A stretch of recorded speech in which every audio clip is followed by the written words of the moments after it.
yana bulamu bwaffe obuli social. Yes, mu social life yaffe politics olumu tusobola okugendayo singa kiba tekyewalika ne tutambulira nnyo mu social life omuli entertainment ne bulamu bwaffe gye tuwangalira obwa bulijjo mwe tuba tutambulira. So ndi wano nga ssaawa zino mwondabye paka zigenda kubeera ssaawa 3 ez'amakya g'olunaku olwaleero era nzikiriza ntunaafiira wano ebimu ojja kubanga obitegedde ebinaatulemerawo ojja kwongera okubanga tugattagattamu mu show zaffe ez'enjawulo ezitambula mu weekend osanga ojja kubanga ate ebisinga obitegedde.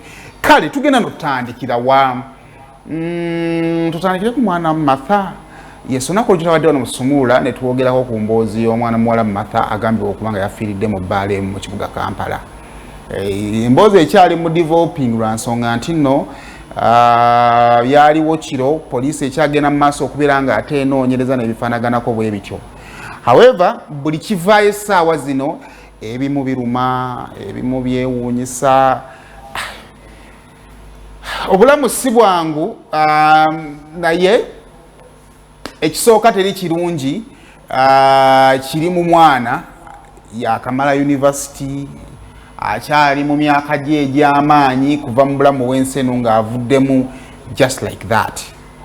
Awo tewali kalungi.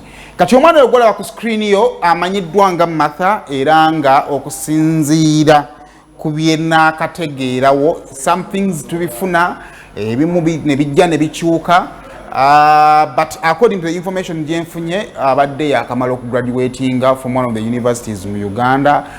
I'm told it is Isbat.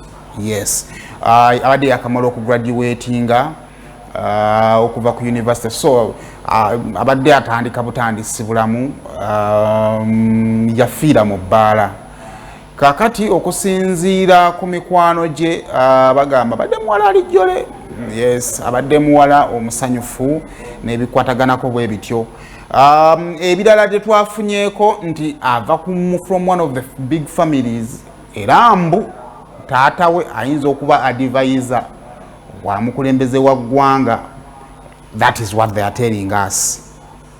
Naye video eyo kati gyolaba eri ku screen essaawa zino abaali mu bbaala awo we baakoma okusooka okuba nga abamala bakoma. Yo mubeera mu bbaala buli omu wala gyamukuba bubwe. Wala gigwakuba n'aseka era bw'aseka tomugambako omuleka n'aseka bibi bwakoowa n'akola ki n'asirika. Waliwo anywa n'asirika n'atuulaawo n'asirika n'atabaako gwanyega. Kakati abaasooka okulaba omwana ono ng'ali ku kawunta bw'atyo bo baalowooza nti kiyinza okuba nga ekyenge kikoze eki kimukubyemu bukubi ne bamuleka nonta nti we bajja ne bamujja ku kawunta awo. Kakati mu mboozi gye twabadde naye olunaku olw'ejjo nga batulaga nti waliwo omwami amanyiddwa nga Eddie ajja n'apiikinga omuwala oyo n'amutwala mu office. Eddie kigambibwa mbu muganda w'omukyala amanyiddwa nga Grace ye nannyini bbaala eyo era ebyo nabyo bitugambibwa. Kakati omuwala olwo bamutwala munda mu office ewataali kamera wayitawo akaseera katono eyamutwalayo n'avaayo ng'adduka ng'agamba nti omuwala akoze eki azirise. Kakati mu kuzirika awo bakozesa oluggi lw'emmanju bakwata omuwala waleddwa erinaanyaawo awo gye bamutwala era omuwala gye boogerera nti naakoze eki afudde.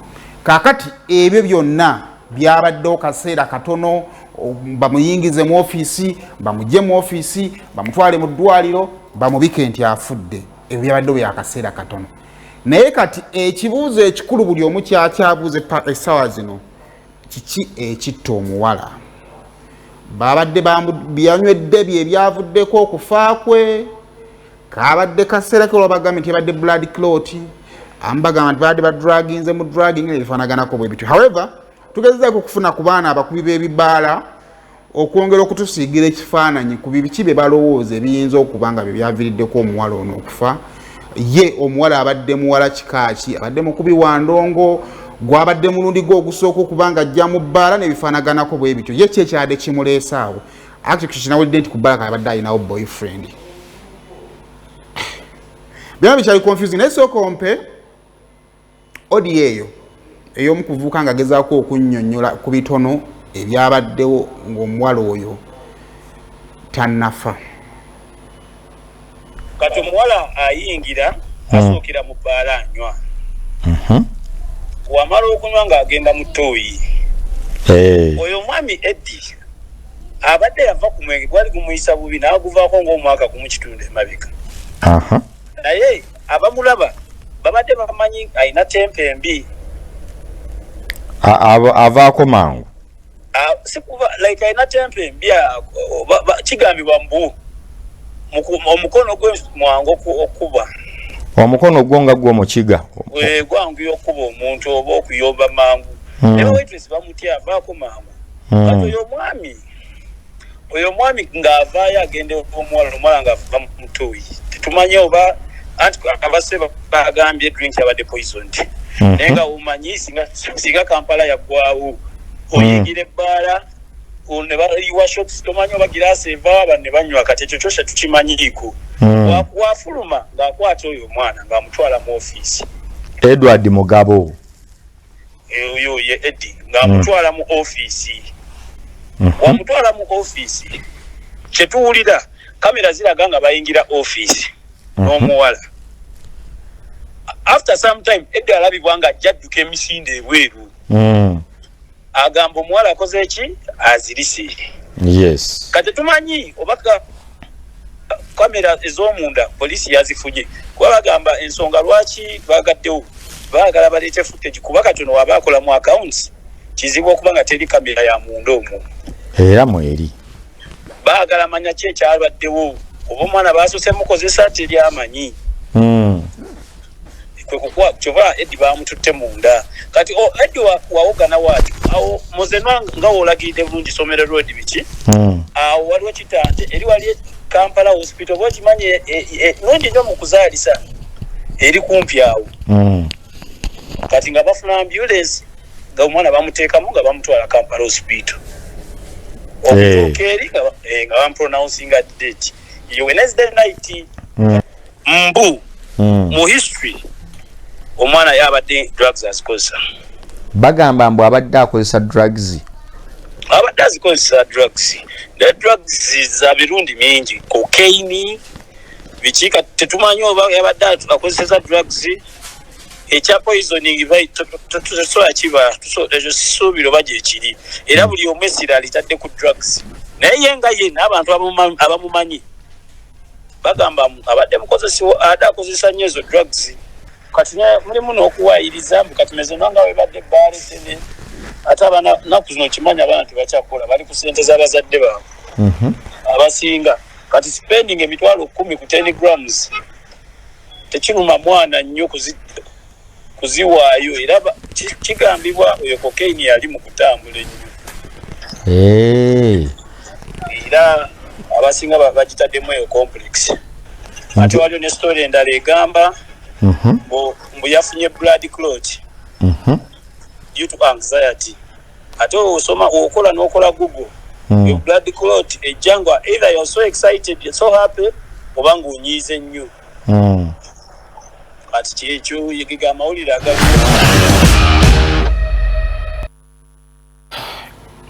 so ebyo byemu ku ebyo ebiri emabega w'emboozi eyo but we are yet to find out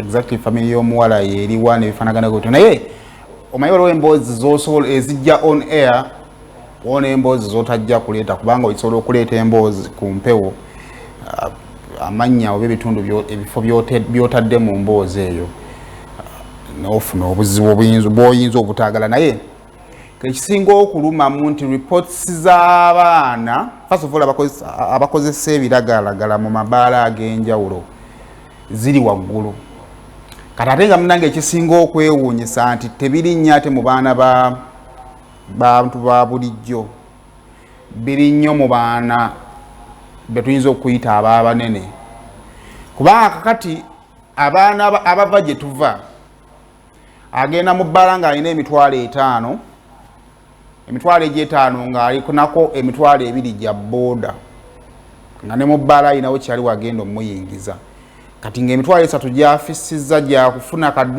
drink gyagenda okutambuzaamu awo ng'endongo bwekola kibwetambula kati osanga oyo omwana kibeera kizibu nnyo okugenda n'afuna ebiragalalagala nga ebitandika emitwalo 10 n'okwambuka kiyinza okubeera kizibu okuleka nga ayinamu mikwano gye abaana b'abanene.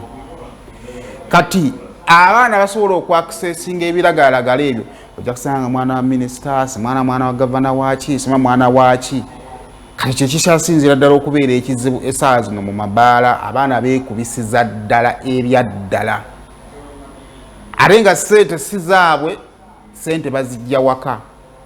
Kakati awo embeera weekyali awo ebintu bikyatambulira naye twongera kubanga family tugisaasira then n'omuwendo nekyaleera nabyo ebirala bituyinza okwogerako about bars gwe muwendo gw'abantu abafiira mu mabaala either nga babadde balwana. Nina emboozi emu gye nabaddeko n'abantu abamu ng'akugamba ffe twaliko kwene ebbaala bano baba balwana oli n'akuba munne simaa n'agwa wano bw'ati. Kaakati era waliwo neyagambye nti neeno keesi eno mugiraba emikisa gyayo okubeera nga evuddeyo oyinza osanga nga family kubanga family y'omwana nnene kati nga gw'ojja kgenda mu bbaala weerwanye bakube oyitaawo nga toyogeddwa nako nga towuliddwa nako. So nezo keesi nazo gyeziri nga gwono kino kizze buzi ng'omukisa guzze ng'omwana alina family ye nga n'abali mu mboozi bayinza okuba bamutya. Naye nga ebyo byebyo kale naye kaakati ku mboozi y'emu twagadde okumanya okuva eri police exactly what happened.